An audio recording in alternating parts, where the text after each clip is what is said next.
now we've talked about what it is. We can address what are some things we can do to address it. Okay, so first we're going to tackle this from a cognitive perspective. So thinking differently.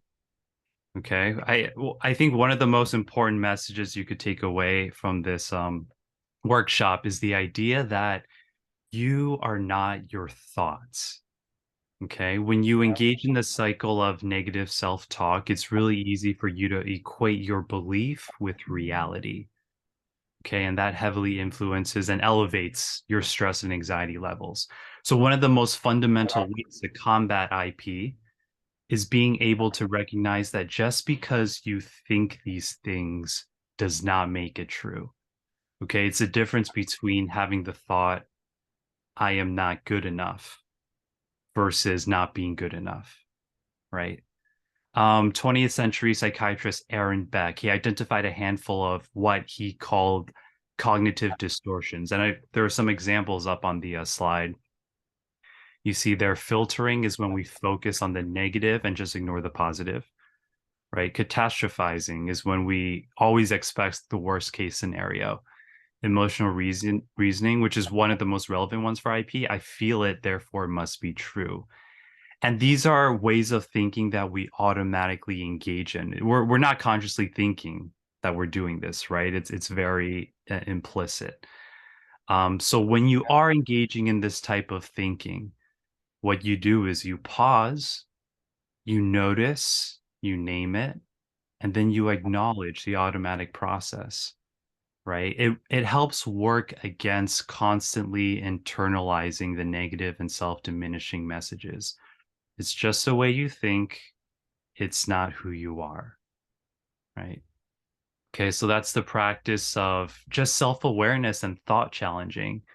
It's an outlet that can serve to allow you to introduce more positivity into your daily thinking. Okay, so challenging your thoughts. That's one thing you can do.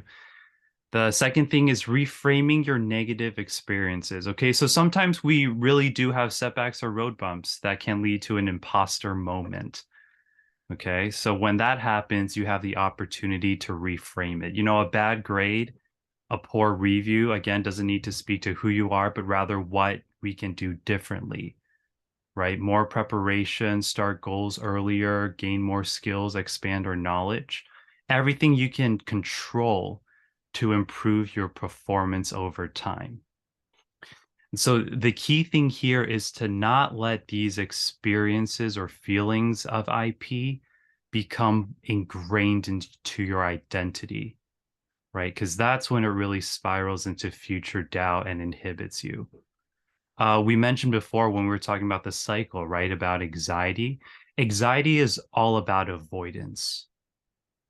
It keeps you from doing the things that you want to do, right? So we want motivation, not inhibition.